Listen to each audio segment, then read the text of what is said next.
Hello everyone, नमस्कार। एक बार फिर से आप सभी लोगों का स्वागत है। और साथियों, आप में से काफी सारे लोगों का सपना है बैंक की नौकरी पाने का, और उनको बार बार ये महसूस होता है कि यार मेरा ना मैथ्स नहीं है और मैं तो नॉन मैथ्स बैकग्राउंड से हूँ। मुझे समझ नहीं आता मैं शुरू कहाँ से करूँ।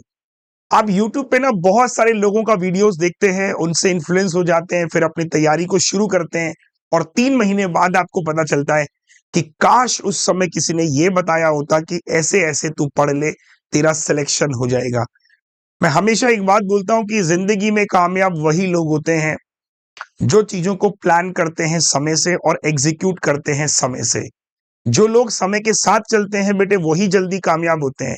नमस्कार, मेरा नाम अरुण सिंह रावत है। एक ऐसी वीडियो जो उन लोगों के लिए है जो इस वीडियो की तलाश में थे कि मेरे को बैंकिंग की तैयारी करनी है, मैं नॉन मैथ्स बैकग्राउंड से हूं। How to prepare quant for upcoming bank exam 2024 या और भी एसबीआई क्लर्क कभी लगा हुआ है, उनके लिए मुझे पूरा क्वांट पढ़ना है सिस्टमैटिक तरीके से।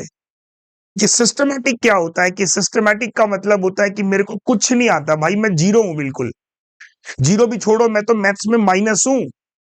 मेरे को एक कहते हैं ना कि सर मेरे को एक डायरेक्शन दिखाओ, मैं उस डायरेक्शन को फॉलो करूं और बस मेरा क्वांट अच्छा हो जाए।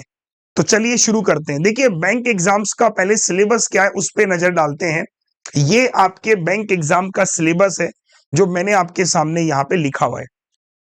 अब आप इस सिलेबस को बड़े ध्यान से देखिएगा, इसमें मैंने हर एक चीज को कवर किया हुआ है। ये आपका कंप्लीट सिलेबस है क्वांट का। 32 चैप्टर्स में मैंने पूरा सिलेबस डिफाइन किया है। मैं बात कर रहा हूं सिलेबस की, मैं बात नहीं कर रहा हूं प्री और मेंस से। प्री भी इसी से आएगा और मेंस भी इसी से ही आएगा। ऐसा नहीं कि इसके बाहर कुछ आएगा। बस होगा क्या, प्री में सवालों को पूछने का तरीका थोड़ा नॉर्मल होगा और मेंस में सवालों को पूछने का तरीका थोड़ा एडवांस होगा। सबसे पहले हमें प्री और मेंस नहीं पढ़ना है, पहले हमें सिलेबस कंप्लीट करना होता है। आधे लोगों को ऐसा लगता है सर मैं प्री की तैयारी कर रहा हूं, मैं मेंस की। देखिए, फिर वही बात मैंने कहा ना, डायरेक्शन ही क्लियर नहीं है भाई। आपको पहले ये पूरे सिलेबस करने हैं। लाइक आपको क्या करना है साथियों, अगर आप बैंक की तैयारी कर रहे हो, आप शुरुआत कीजिए वैदिक मैथ्स। अब मैंने बोला वैदिक मैथ्स, क्यों बोला? क्योंकि कुछ ऐसे टेक्निक्स हैं, कुछ ऐसे ट्रिक्स हैं जिनकी मदद से आपकी कैलकुलेशन की पावर, कैलकुलेशन की स्पीड बढ़ जाती है। इसलिए मैंने कहा शुरुआत आप यहां से करिए, है ना। उसके बाद अगर आप नोटिस करेंगे नंबर सिस्टम में भी क्या, एसएससी का पैटर्न अलग होता है, बैंक का थोड़ा पैटर्न डिफरेंट है। लाइक डिविजिबिलिटी पे कोई क्वेश्चन बन सकता है, ठीक है। आपका यूनिट डिजिट रिमाइंडर, थोड़ा बहुत आजकल ये मेंस में सवाल बनने लगे, तो इसको भी हमने कवर किया है। एचसीएफ एलसीएम के पूरे कॉन्सेप्ट आपको सीखने, सिंप्लीफिकेशन फिर अप्रोक्सीमेशन, यहां से सवाल मिलेगा। सिंप्लीफिकेशन अप्रोक्स तभी होगा जब आप ये वैदिक करोगे। इसी में बॉड मास है, मैं भी पूरा दिखाऊंगा कि मैं कैसे पढ़ाता हूं इसको, क्या क्या सिस्टम है। आप स्क्रीनशॉट ले लो कि यहां तक तो 22 चैप्टर अर्थमेटिक के हो गए, और बचे हुए chapter tabular DI, bar graph, line graph, pie chart, mixed हो गया, मिसिंग हो गया, कॉम्बिनेशन हो गया, केसलेट हो गया, वेन डायग्राम हो गया, रिडार ग्राफ हो गया और वेरिएबल। ये एक बेसिक सिलेबस है जिसको हर एक बच्चे को अगर कंप्लीट नहीं करेगा उसका पेपर नहीं क्वालिफाई होगा। मतलब आप ये नहीं कह सकते मैं क्या छोड़ूं क्या करूं, आपको पहली बारी में तो सारा कंप्लीट करना है। अब आपके मन में आएगा सर ये बात तो आपने सही बोली कि ये तो सिलेबस कवर करना है। अब सिलेबस कवर करने के रास्ते हैं दो, या तो मैं खुद लग जाऊं, हर एक चैप्टर को यूट्यूब पे सर्च करूं और उस चैप्टर के नोट्स बनाऊं और पढूं, पहला। या दूसरा तरीका होता है कि मैं कोई पेड कोर्स खरीद लूं और उससे पूरा सिस्टमैटिक तरीके से पढूं कि बीच में डिस्ट्रैक्शन ना आए। चॉइस आपकी है, मैं किसी एक चीज के लिए फोर्स नहीं करूंगा। आपको खुद समझदारी दिखानी है कि मेरे भविष्य का सवाल है, पहली बात, है ना, मेरा फ्यूचर है भाई। मेरे को मतलब एक छोटी सी बात समझिएगा कि मेरी भविष्य बदल सकता है, मेरी जिंदगी बदल सकती है, और समय बड़ा क्रूशियल है। तो बैंक एग्जाम को तैयार करने में हार्डली कितना समय लगता है, देखिए, पहले 3 से 4 महीने आप इस सिलेबस को कंप्लीट करते हैं। सर 3 से 4 महीने मैंने क्यों बोला, मैंने मैक्सिमम टाइम दिया है। आप अगर थोड़े से एफिशिएंट है पढ़ाई में, आपको चीजें समझ आ रही है, तो इसी सिलेबस को आप जल्दी भी कवर कर सकते हो। ऐसा नहीं कि आप 3 से 4 महीने इसको करोगे। आपको बताता हूं, अभी एक बहुत प्रैक्टिकल एग्जांपल देता हूं। मेरा ब्रदर इन लॉ, जब उसने ग्रेजुएशन कंप्लीट किया, 21-22 साल उसकी उम्र थी, उसने पहले सवाल मुझे पूछा कि जी मुझे क्या करना चाहिए, मुझे प्रिपरेशन करनी है। मैंने उसको, उसका मन एसएससी में जाने का था, मैंने उसे कहा तू देख बैंक कर, बोला क्यों बैंक करना चाहिए, आप रीजन बताइए। मैंने कहा बैंक करने की, अगर आप बैंक की प्रिपरेशन करते हो तो एक बेनिफिट क्या होता है कि बैंक के साल भर में कितने पेपर होते हैं, देखो आईबीपीएस के थ्रू आरआरबी पीओ होता है, आईबीपीएस के थ्रू ही आरआरबी क्लर्क हो जाता है, ठीक है, और आईबीपीएस पीओ हो जाता है, आईबीपीएस क्लर्क हो जाता है, उसके अलावा एसबीआई पीओ होता है और एसबीआई क्लर्क होता है। तो मैंने उसे कहा देख, अगर तू कोई और कंपटीशन की तैयारी करता है, उसमें अगर बाई चांस पहली बारी में नहीं हो पाए तो तेरे को 1 साल वेट करना होगा। लेकिन बैंकिंग का बड़ा अच्छा मुझे क्या लगता है कि आप एक एग्जाम को देते हैं, फिर दूसरा, फिर तीसरा, फिर चौथा, पांचवा, छठा, ये 6 मेजर एग्जाम्स हैं। और इन 6 की अगर मैं नॉर्मल वैकेंसी सबसे कम से कम भी लूं कि हर बैंक में मिनिमम 3,000 नौकरियां भी आती हैं, तो 3 छके 18 से 20,000 वैकेंसी हर साल बैंक भरता है। ये मिनिमम वैकेंसी है कि 18 से 20,000 वैकेंसी हर साल बैंक में आती हैं। इसमें मैंने एलआईसी को छोड़ दिया, आरबीआई को छोड़ दिया, और भी छोटे छोटे एग्जाम्स हैं, बड़े बड़े एग्जाम्स लगे हुए, नाबार्ड है, उनको मैंने काउंट ही नहीं किया। तो मैं आपको यही बोलूंगा कि अगर आप इस वीडियो को देख रहे हो, आपको बैंक करना चाहिए कि एसएससी, तो पहला थॉट आपके मन में आएगा एसएससी, क्योंकि बहुत अच्छी नौकरी होती है। बट मैं बोलूंगा पॉसिबिलिटी यहाँ ज्यादा है आपकी, इसको चूज करेंगे तो आपको दिखेगा कि यार एक में फेल हुआ, दूसरा। लेकिन मजे की बात क्या है कि इन सबका सिलेबस भी सेम यही है। मतलब हर बैंक एग्जाम जो भी नोटिफिकेशन देगा, उन सबका जो सिलेबस है आपको सेम ही दिखेगा। ये बात भी अच्छी लगी, बड़ी अट्रैक्टिव लगी। उस बंदे ने प्रिपरेशन स्टार्ट करी। मैंने उसको बोला देख 4 महीने ना तू बिल्कुल गायब हो जाइयो। गायब मतलब तेरे को कोई मॉक नहीं करना, कुछ नहीं करना, केवल 4 महीने 3 महीने तेरे को ये चैप्टर्स को पढ़ना है, बस सिर्फ स्टडी करनी है। तेरे को प्रॉफिट लॉस पकड़ना है, उसको करना है, ठीक है। इसको करने के बाद इसकी जैसे मान लीजिए एक क्लास जो होती है, उस क्लास में तकरीबन एक टीचर, जैसे मैं अपनी बात करूं तो मैं 100-150 क्वेश्चन करा देता हूँ, हर टाइप के कवर करवा देता हूँ। खुद ही मैं वर्कशीट भी देता हूँ कि अब भाई ये वर्कशीट है, इसको भी पढ़ लो प्रैक्टिस करने के लिए। इवन मेरी बुक्स भी आती हैं, बुक्स को भी मैं बोलता हूँ कि आप इससे प्रैक्टिस कर सकते हो। तो वही मैंने आपको बोला कि 3 से 4 महीने आपने क्या किया, पहला काम अपना क्या किया, सिलेबस कंप्लीट किया, सिर्फ सिलेबस।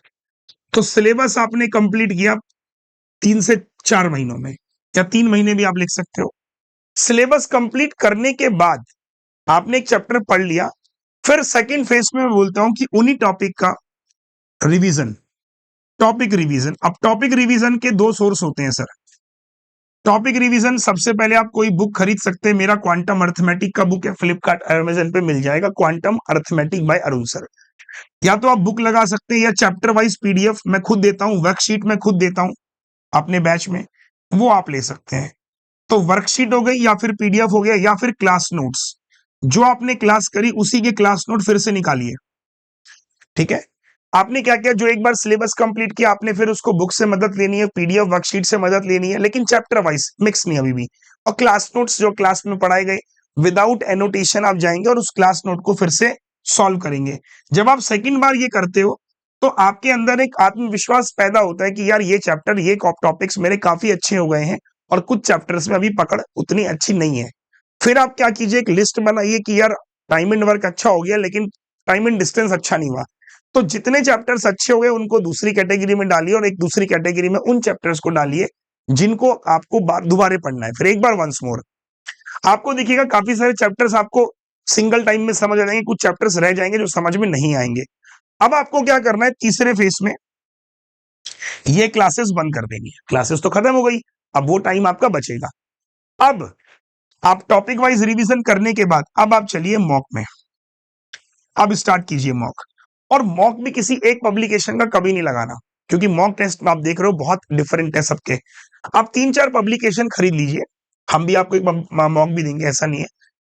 मॉक आप ले लीजिए, या फिर आप मॉक के अलावा चौथा फेज आता है इसमें, YouTube class, YouTube practice class, YouTube practice class. चौथा आता है इसमें यूट्यूब प्रैक्टिस क्लास की। आप क्या कीजिए, अब आपने सारा सिलेबस कर लिया, अब मैं मॉक करने जाता हूं, और मैंने मॉक में देखा परसेंटेज का सवाल मैं बना गया। आपको यह महसूस होगा कि मॉक करने से आपके क्वेश्चन तो सॉल्व हो रहे होंगे, बट आपका जो टाइम होगा वो ज्यादा लग रहा होगा। यानी कि आप 20 मिनट के मॉक में 15-16 क्वेश्चन ही कर पा रहे होंगे। कुल मिला के आपका सिलेबस कंप्लीट हो चुका है, रिवीजन हो चुका है, सब हो चुका है, बट स्टिल मॉक में मार्क्स नहीं आ रहे होंगे। ये होगा, मैं पहले ही बता रहा हूं आपको। बाद में कंप्लेन मत करना कि सर मॉक में तो मार्क्स नहीं आ रहे, आपने कहा था सिलेबस कर लो। तो मॉक में नंबर लाने के लिए करना क्या होगा सर, बताइए। मॉक में मार्क्स लाने के लिए आपको रेगुलर मॉक करने होंगे स्टार्ट, और रेगुलर मॉक करने के साथ साथ आपको इनका एनालिसिस, और साथ ही साथ अब आपको समझ आने लगेगा कि यार मॉक में हमें सारे क्वेश्चंस करने नहीं होते हैं, जो सवाल ट्रिकी होते हैं उनको छोड़ना है। हर मॉक आपको ये सिखाएगा धीरे धीरे, ये खुद ही अंदर आप सीखते चले जाओगे, समझ गए ना। ये आप खुद ही सीखते चले जाओगे कि अब रेगुलर मॉक करते जाओगे, आपको बहुत सारी चीजें खुद ही अंदर से अपने आप से सीखने को मिल जाएंगी कि यार इस सेक्शन को पहले करना है, इस सेक्शन को बाद में करना है।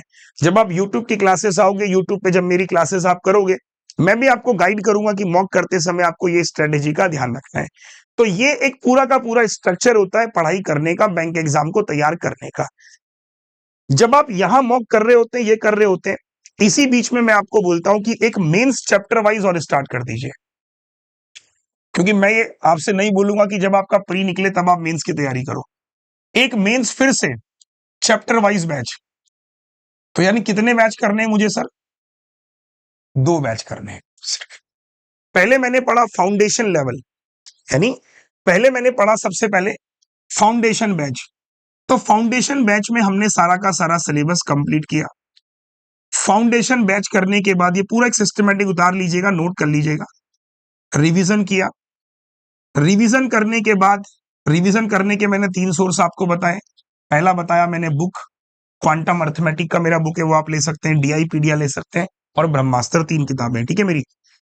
बुक हो गया, उसके बाद मैंने आपको बताया वर्कशीट हो सकता है, जो वर्कशीट मैं खुद आपको दूंगा, ठीक है, मेरी मार्केट में चलती है, आप देख। इसके अलावा क्लास नोट्स, क्लास नोट है ना, जो आपने क्लास पढ़ी है उसी के नोट्स।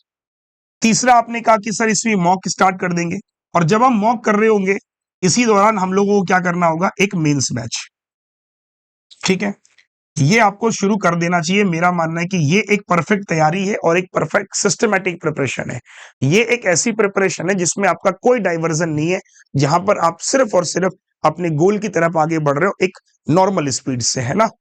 फाउंडेशन बैच किया, रिवीजन किया, मॉक किया, और मॉक के साथ साथ ही हम लोग यहाँ पे यूट्यूब क्लासेस भी स्टार्ट कर सकते हैं, क्योंकि यूट्यूब क्लासेस में आपको बहुत सारे बच्चों के बीच में कंपटीशन क्रिएट होता है कि हाँ यार ये बच्चा कर पा रहा है, मैं नहीं कर पा रहा हूँ। तो एक सिस्टम अंदर से आता है कि यार अब की बार और अच्छा करना है, अगली वाली क्लास में जाके मेरे को भी आंसर करना है। अब ये सब चीजें आपको समझ में आ चुकी हैं कि 2 बैच का जिक्र मैंने किया है सर जी। पहला फाउंडेशन बैच और दूसरा मैंने कहा है मेंस बैच। अब आपके मन में आएगा कि सर या तो ये काम मैं खुद से करूं, खुद से आप करेंगे तो एक दिक्कत आपके साथ होती है कि जब किसी चीज की नॉलेज नहीं होती तो उसमें समय ज्यादा लगता है। जैसे एग्जाम्पल के लिए मैं आपको बताता हूँ, मान लीजिए मुझे किसी चीज का ज्ञान नहीं है और मैं उसे खुद से रिसर्च कर रहा हूँ, ढूंढ रहा हूँ, काम कर रहा हूँ, तो मेरे को ढूंढने में बहुत समय जाएगा। तो इसी लोगों के लिए मैंने आपसे बनाया था, आपके लिए एक मेरा एक बैच अभी लॉन्च हुआ था, ये देखिए, नीव 1.0 क्वांट फाउंडेशन बैच। ये 26 सितंबर से स्टार्ट हुआ था अकेडमी पर। आप इसको ज्वाइन कर सकते हो। क्यों ज्वाइन करना है, जिसका रीजन मैंने आपको बताया कि इसको ज्वाइन क्यों करना है, why to join this batch, क्यों करना है सर, मैं तो खुद से भी कर सकता हूँ, चॉइस आपकी है, मैंने आपको बोला है। इसको ज्वाइन करने का सबसे बड़ा कारण है इसका शेड्यूल, इसका प्लानर। चेक कीजिए, सबसे पहली क्लास है इंट्रोडक्शन की, जिसमें cut off, syllabus, exam pattern सब कुछ है। एडिशन सब्ट्रैक्शन बिल्कुल 0 लेवल से स्टार्ट करते हुए base method, multiplication, square, fraction, BODMAS, number system, arithmetic progression, HCF, LCM, basic algebra and formula, simplification, missing, wrong, quadratic, सारा का सारा सिलेबस तकरीबन 120 क्लासेस में कवर किया गया। ये देखिए, देख रहे हो आप लोग, हर चीज की गहराइयों पे ये पूरा का पूरा बैच होने वाला है। तो इस बैच की खास बात क्या होने वाला है कि आप लोगों को पढ़ाया जाएगा बेसिक से लेवल 1, लेवल 2, लेवल 3 करके।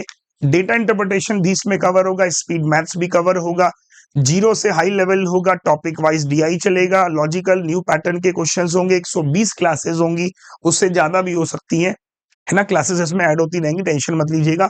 प्लस इसमें क्लासेस की पीडीएफ्स आपको मिलेंगी, तो नोट्स बनाने की भी आपको दिक्कत महसूस नहीं होगी, ठीक है भाई। टॉपिक वाइज असाइनमेंट भी मिलेगा, जैसे एक टॉपिक हमने पढ़ाया तो उसी का मैं आपको असाइनमेंट दे दूंगा कि भाई इसके असाइनमेंट्स आप कर लीजिए, ठीक। ये हो गया तरीका कि एक तो सर ये फाउंडेशन बैच 26 से शुरू हुआ, आप कर सकते हो। कहाँ मिलेगा ये बैच, मैं आपको सिंपल बता देता हूँ। आप अनअकैडमी पे जाएंगे, लर्निंग ऐप, मेरा नाम सर्च करेंगे अरुण सिंह रावत, आप जाएंगे ऊपर, ये देखिए यहीं पर आपको मेरा बैच मिल जाएगा। ये देखिए अगर आपने सब्सक्रिप्शन ले रखा है तो ये देखिए नीव 1.2 course for all banking insurance exam, तो इसकी क्लासेस होती है डेली, आप दिख रहा है ना आप सभी को, ये देखिए ठीक है भाई। तो इसकी क्लासेस रेगुलर होती है बच्चों, डेली क्लास होती है, बस इसको ज्वाइन कर लीजिएगा। यहाँ पे बैचेस एंड कोर्सेज में भी आप जा सकते हो, ये देखिए ठीक है सर। बाकी ये टीम एबीपी का पूरा फाउंडेशन भी चल रहा है, तो आप देख सकते हो कि कहाँ गया, होम पे जाता हूँ, ये देखो हाँ ये रहा, ठीक है ये रहा सर नीव फाउंडेशन। तो आप जाएंगे इसमें आपको सब कुछ मिल जाएगा। तो पहला तरीका आपको समझ आ गया सर। जिनके पास भी अनअकैडमी का सब्सक्रिप्शन है वो इसको जाके फ्री में देख सकते हैं, जिनके पास नहीं है उन लोगों के लिए अभी अनअकैडमी ने एक ऑफर निकाला है, मैं दिखा देता हूँ। मात्र 2500 रुपए में पूरे 1 साल का सब्सक्रिप्शन आपको मिल जाएगा। 2500 रुपए में 1 साल का सब्सक्रिप्शन है, जाके परचेज कर लीजिएगा। जितने भी एजुकेटर अनअकैडमी में थे हैं रहेंगे उन सब की क्लासेस 1 साल तक आपको मिल जाएगी इसी सब्सक्रिप्शन के अंदर। ठीक, ये तो बात हुई कि कोर्स कहाँ से पढ़ना है। अब कुछ और पॉइंट्स भी आएंगे सर, जैसे आपने मैथ्स बताया, बाकी और भी क्लासेस है वो बता दूंगा। 2-4 पॉइंट में और ऐड करता हूं कि मैं इस बैच में ऐसा क्या खास लेकर आया हूं, आपको क्यों करना चाहिए ये बैच। अब पॉइंट्स लिख ला। पहला, ये बैच उन्हें करना चाहिए जिनको सिस्टमैटिक पढ़ाई करनी होती है, जिनको ऐसा महसूस होता है कि सर सिस्टमैटिक स्टडी अगर नहीं हो पा रही, जैसे होता है ना कि हम लोग स्कूल जाते हैं तो टीचर एक पूरा सिलेबस कंप्लीट कराता है, फिर ईयरली में एग्जाम्स होते हैं। सिस्टमैटिक स्टडी के बाद दूसरा आता है टीचर्स एक्सपीरियंस, कि जो मेरे पिछले 6-7 सालों का एक्सपीरियंसेस है वो आपको मिलेगा। दूसरा, जो आपका टीचर है यानी कि मैं खुद एग्जाम देने जाता हूं तो एग्जाम बेस्ड क्वेश्चन, कि एग्जाम में कैसे क्वेश्चन आते हैं वो मैं आपके साथ शेयर करूंगा। मतलब ये नहीं कि पढ़ा दिया, नहीं, पढ़ाया वो जाएगा जो एग्जाम में आएगा। चौथा, आपका जो पूरा क्वांट है वो 3 सेक्शन में बटा होता है। पहला सेक्शन होता है हमारे पास स्पीड मैथ्स, तो ये आपको गाइड किया जाएगा कि स्पीड मैथ्स की ट्रिक्स क्या होती हैं। उसके बाद अर्थमेटिक को कैसे करना है, किन चैप्टर्स में क्या बातें आपको डिस्कस करनी है। तीसरा आता है डीआई। हम अपने पूरे क्वांट सेक्शन को इन 3 हिस्सों में कवर करते हैं, स्पीड मैथ्स में करते हैं, अर्थमेटिक में डीआई, ये तीनों सेक्शन पढ़ाए जाएंगे। दूसरा आता है सबसे इंपॉर्टेंट, कि क्वांट में दिक्कत क्या होती है कि सब समझ तो लेते हैं लेकिन आधे से ज्यादा लोग क्वेश्चन फ्रेमिंग में फंस जाते हैं। मैं आप लोगों को अपने बैच में बहुत कम शॉर्ट ट्रिक पढ़ाता हूं। आप बोलोगे सर कैसा मास्टर है, दुनिया तो बोलती है शॉर्ट ट्रिक पढ़ाता हूं, मैं कहता हूं मैं नहीं पढ़ाता हूं। जी हाँ, ठीक सुना आपने, मैं शॉर्ट ट्रिक नहीं पढ़ाता हूं। मैं शॉर्ट ट्रिक इसलिए नहीं पढ़ाता हूं क्योंकि मुझे पता है कि जो शॉर्ट ट्रिक पढ़ने वाले लोग हैं वो फेल होते जा रहे हैं, बार बार टीचरों से कह रहे सर हम तो पास ही नहीं हो पा रहे। मेरा ज्यादा फोकस होता है बेसिक कॉन्सेप्ट पर, क्योंकि मुझे पता है कि बच्चे को मुझे प्री के बाद मेंस में भी उसको क्या करना है, एक अच्छा रिजल्ट देना है। तो ज्यादा फोकस जो मेरा रहता है वो रहता है कि देखो ये इसका एक बेसिक स्टैंडर्ड है, आपको इस स्टैंडर्ड के आराम से सवालों को सेट करना है कि प्रॉफिट गिवन है, लॉस गिवन है, तो ऐसे ये क्वेश्चन सेट होगा। उसके बाद इक्वेशंस बनाएगा and then you have to solve. धीरे धीरे क्या होता है कि जब आप बेसिक फ्रेमिंग सीख जाते हो, फिर मैं आपको बोलता हूं कि देखो आप बेसिक फ्रेमिंग सीख गए हो, यू ऑल्सो हैव दिस